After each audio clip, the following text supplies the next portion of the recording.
Confidence. People talk about confidence all the time, and they always say that you should have it. You should have confidence. Yeah, that's very easy to say, but what the fuck are you talking about?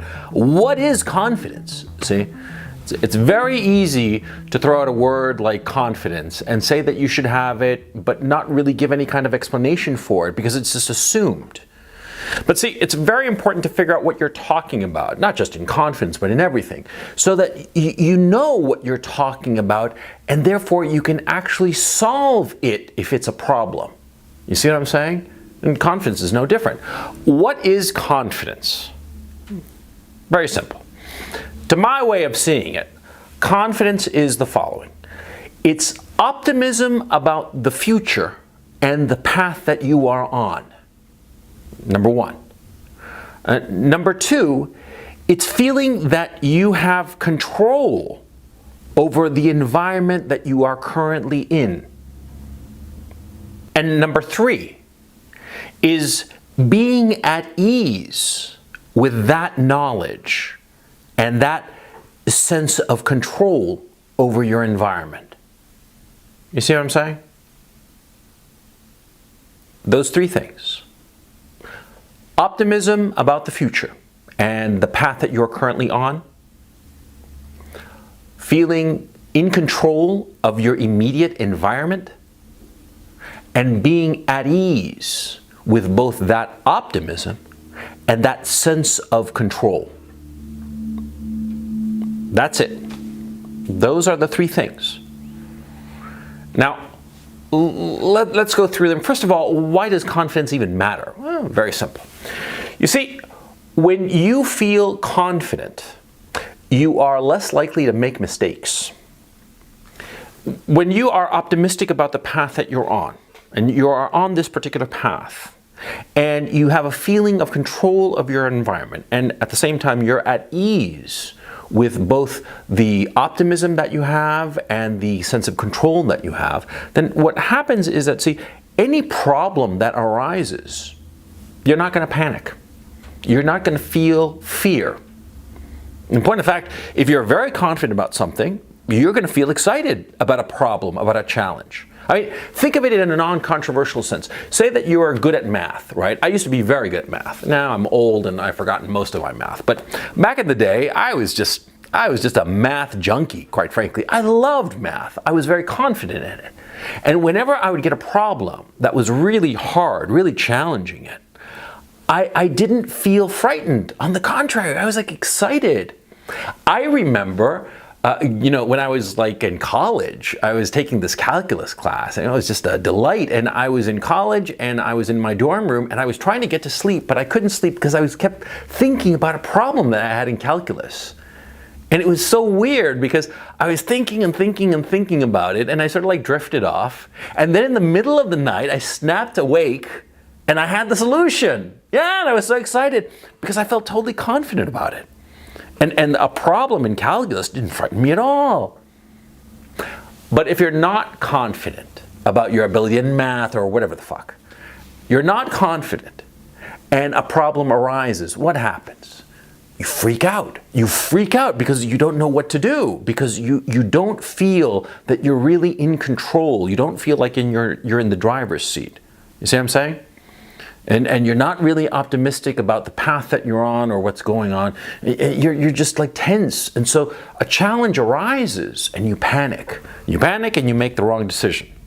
You make the wrong decision because your fear overwhelms your reason and logic. Your fear, your desire to fight or flight, right? Your fear drives you to make decisions that are counterproductive, right? Yeah, and this happens all the time in everything, okay? This is why confidence is so essential. And confidence is not something that you simply acquire. It's not something that, presto changeo, you've got it. You got to build it up slowly. And you take your time with it. A lot of times it's very difficult precisely because it is so time consuming to build confidence. It's not something that you can go to a store and zip with a credit card and presto changeo, you got confidence. No. Confidence comes from failure, from trying and failing, trying and missing. That's where it comes from. You have enough failures in whatever you're doing, enough dead ends in whatever you're doing, and eventually you're going to be like, oh, now I know how this works. And that's how you get confidence. It's having had the failures and overcoming them. You see what I'm saying? Not being able to figure out the problem for the longest time, and then finally that breakthrough, and you figured out the math problem. You figured out the problem at work. Whatever it is, that's how you gain confidence, little by little. And that's why you have to practice whatever it is you want to get confident in, right? You got to practice it relentlessly, and practice like basketball players. I personally don't play basketball. I don't play any goddamn sport because I'm a lazy bum. But to get good at basketball, what do you have to do? You have to, stand there and just shoot at the hoop, right? Over and over and over again. And how many times are you going to fail at first? I mean, when you're just starting out, you're going to fail 90% of the times, right? But you keep on throwing the ball at the basket. You do it, 300 times a day for 3-4 months. And what's going to happen at the end of 3-4 months? Instead of having a 90% failure rate and a 10% success, it's going to be flipped around. You're going to have 90% success rate and 10% failure, right? It's inevitable.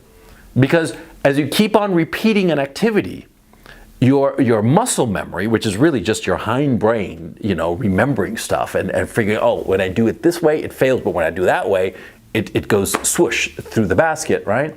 Well, the more you repeat something, the more errors you make, but at the same time, the more you learn from those errors, quite naturally.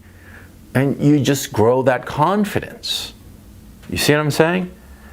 And as you grow confident in whatever activity you're pursuing, well, then you're going to have fewer and fewer mistakes. And the challenges that arise, you'll be able to handle them, and you won't be afraid of them. You won't be afraid of them because with all the practice you've done, you've seen it all before. You see what I mean?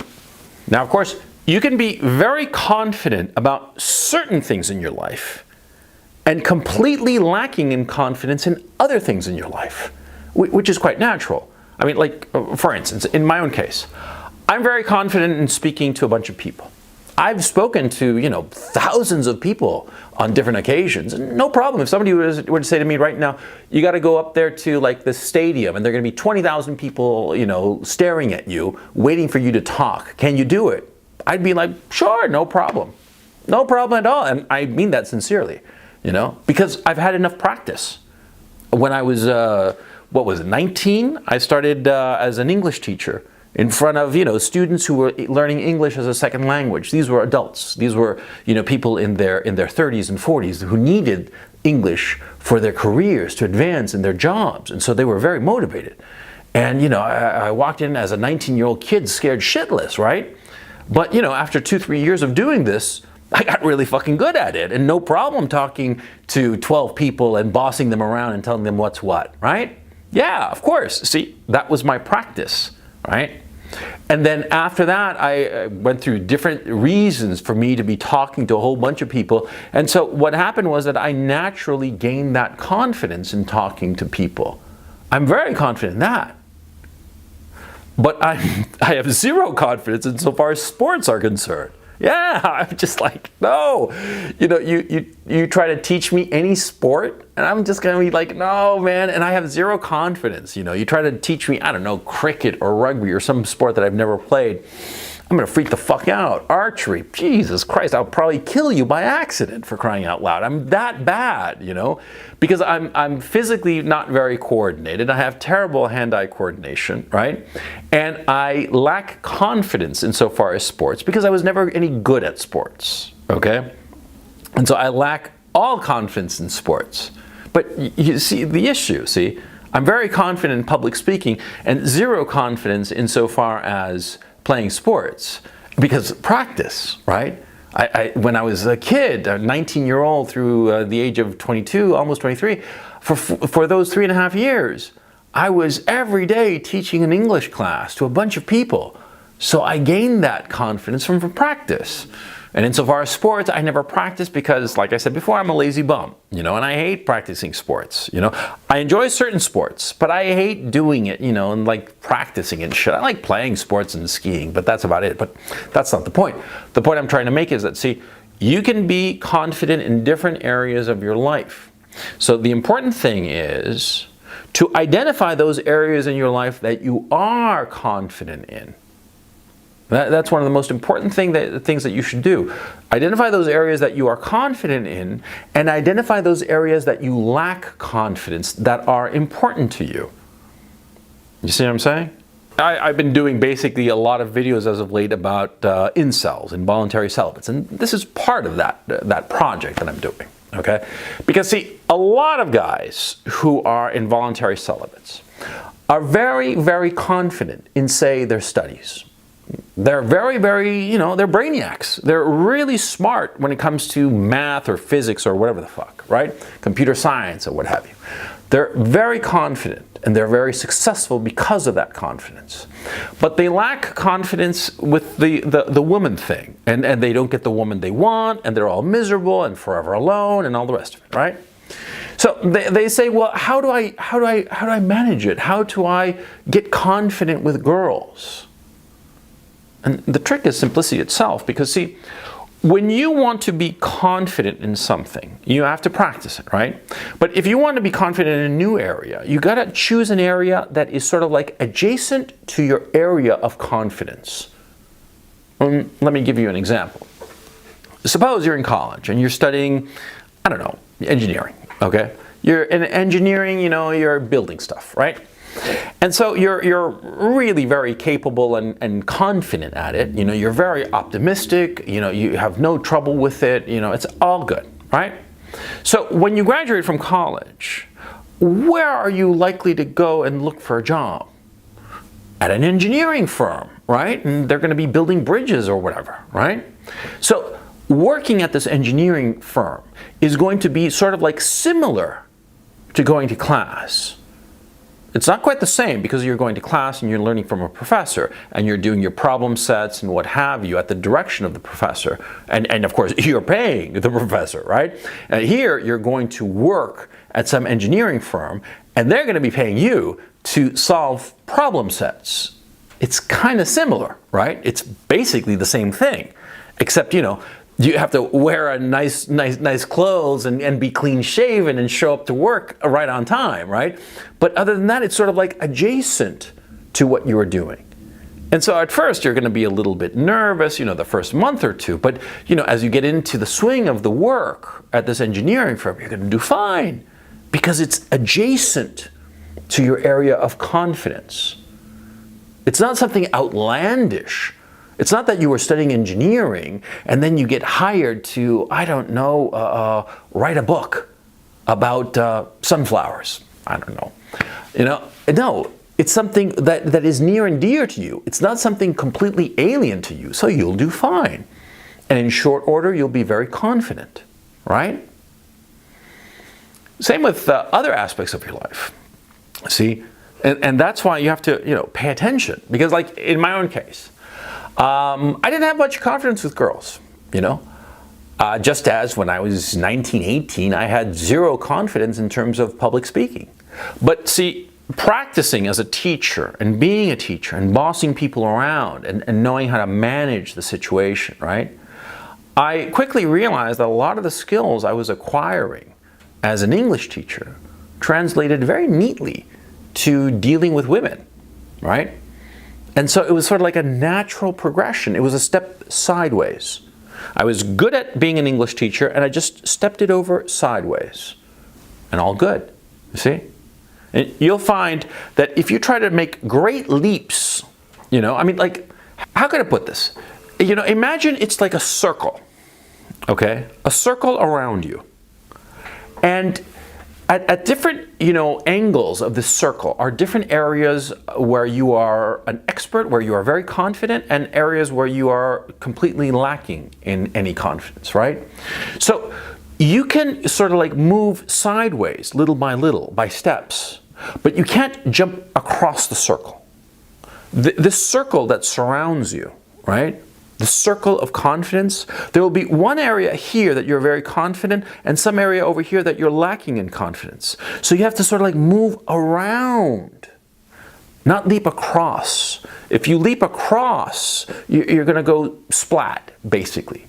But if you move around like a crab and try to be next to it, adjacent to that area of confidence, then you got something. See what I mean? So, like with the issue of girls, right? A lot of guys have problems with girls. A lot of guys don't know how to handle them. They're not socialized. So, what do? Do you try to approach girls? No, you try to do the slightly easier thing of just interacting with regular people. Interacting with regular people until you get really good at it. And you practice it, and you put effort into it. You practice interacting with other people until you feel supremely confident. And then little by little, you move over to interacting with the women that you like. You see what I'm saying? If you're really good at math but suck at dealing with girls, and you try to jump over from the confidence you have at math into the confidence with girls, you're going to fail. But if you go around, then you succeed. It's always just sideways. You're moving your confidence level sideways, adjacent to what you are already confident in. You see what I'm saying? Now, don't confuse confidence with appearing confident, okay? There are a lot of people who think that they can fake it. But the fact of the matter is, what I've noticed over the years is that people have this unerring sense of when you're bullshitting them insofar as confidence, insofar as real expertise in one area or another. You can fake people out for a little bit. And some people can fake them out for quite a while. But with enough interaction, people get a sense of how confident you really are in some area or the other. And so you got to be very careful about faking it. I don't think that you should. Sometimes if you're sort of thinking to yourself, well, this is sort of like adjacent to my comfort zone and I think I can do it, well then, yeah, it's sort of like a little, like a bridge faking it. It's just a little hop, right? Then, yeah, sure. But if you're going into an area where you know nothing about it, you've really not thought about it, you don't know anything, you've never practiced it or anything like that, don't fake it. Don't, because you're going to get caught out, okay? It's much better to do the crab approach of moving sideways into that area of expertise than the kangaroo hop of going from one area that you are an expert at into another area where you are definitely not an expert at. People will catch on and they'll dismiss you. It'll actually hurt you, because the fact of the matter is, as I've said before, I did this video of, what if you're wrong? People always respect you when you admit ignorance, or you admit that you're wrong, or you admit that you don't know a particular topic. If you just say, I don't know this, I'm sorry, people forgive you, because nobody expects you to know everything about everything, right? It's impossible, of course. So if you rub up against something, don't fake it. Never fake it. And the other thing is, don't confuse confidence with arrogance, okay? Now, arrogant people, arrogant people are people who project confidence, right? But they don't know what the fuck they're doing. They are deluded, in a sense. They are the classic, Dunning-Kruger. Is it Dunning-Kruger or Kruger-Dunning? I always forget. Anyway, you know that curve, that famous curve, that the less you know something, the more you think you know, and as you learn it, the more you realize how ignorant you truly are, the less confident you are. And as you even learn even more and become like a PhD, then your confidence rises, but it never rises back up to the level of when you are a complete ignoramus, right? Yeah, because the ignoramus, the guy who doesn't know what the fuck he's talking about, he's going to be supremely confident. Dunning-Kruger, he's going to go out there and bullshit and talk all kinds of crap. I mean, talk out of his fucking ass like he knows what he's talking about. He doesn't know, okay? It's Dunning-Kruger in effect. Arrogance is a mask for ignorance. Never forget that, okay? There's a famous saying from some jazz musician. I forget which one it was. A Dizzy Gillespie or one of those guys. And he said, it ain't arrogance if you can bring it, which is absolutely true. Okay. A lot of times you'll find somebody who you consider arrogant, and it's just like they have an overriding confidence about some ability. Okay. So it's a little bit confusing there. I mean, admittedly. Sometimes you can't tell if the guy's just an arrogant shithead who's just a fucking ignoramus on the one hand, or he's a guy who really knows what the fuck he's talking about on the other, I mean, sometimes it's hard, but time will tell you. And it's not even a long time, a very short time. A guy who's, arrogant to the point of being just an asshole, but, you start talking to him for, 10, 15 minutes and you realize that guy knows what the fuck he's talking about, then, well, it's not arrogance. He can bring it. You see what I'm saying? By the same token, you can find some arrogant shithead and you talk to him for 5, 10 minutes and you start like digging and poking and you realize, Dunning-Kruger, the fucker doesn't know what the fuck he's talking about, and then you're like just an arrogant shithead and leave it at that. So you see what I'm saying is that, arrogance in and of itself does not signify anything. You gotta poke at it a little bit. You gotta poke at the guy who's an arrogant bastard. And notice something else, by the way. The guys who are really, really confident, the guys who really know what the fuck they're talking about, right? Those guys will never have a problem answering a question, no matter how general the question or how specific, or how, quote unquote absurd, They'll never have a problem answering any question about the thing that they're totally confident about. It's the guys who are bullshitting, who are faking it. Those guys will give you a smug chuckle and like, ha ha ha, you're asking something so basic, ha ha ha. Those guys, they don't know what the fuck they're talking about, okay? When it's the smug chuckle, when it's the posh, who are you to ask me such a basic thing? Those guys don't know. See? Because a guy who really knows, the guy who's really confident, he will be happy to tell you. I mean, it'll be just bursting out of his mouth. And you'll ask him something and you'll expect, a 2-sentence reply. And instead it'll be half an hour of him going on and on and on about the subject till you're just like, okay, enough, I get it, And that's the thing. See, a guy who knows will have no trouble going on and on about an issue. The guy who's bullshitting, or just again, Dunning-Kruger, who thinks he knows, but actually is completely ignorant. Well, those guys, yeah, they'll dodge and weave. They'll dodge and weave and you'll catch on real quick. Yeah. Now, finally, how does this translate into the issue of women? Okay. Why do women find confidence so attractive? Because they do. Okay. Women find a confident man attractive for obvious evolutionary reasons. See? A man who is confident in general is a man who is in control of his immediate environment. And women want to be with such a man. See? Now, when I say that, to be in control of your immediate environment, I'm not meaning that you're like this big gorilla who's going to beat up whoever's around. No, of course not. It's more metaphorical, okay? What I mean, of course, is that, see, a man is confident in his place in the world, and people sense it. It comes off because we as human beings are very, very good at observing the true sentiment of our fellow human beings. And it's easy, you're in the subway, for instance, or a bus or whatever, and you look around at the people, and I bet you that you'll be able to figure out quite well what each person there on the bus is thinking. And some people might be very sad, and some people might be very angry, and some people might be just like bored, and some people, you see a laughing couple and you can tell, are they in love, or is it just, lust or whatever, or are they about to break up? You can tell very easily. We're very good at that. And that's why confidence is so important. Because by projecting confidence out into the world, we make ourselves more attractive to our fellow human beings. We all want to be with people who are confident.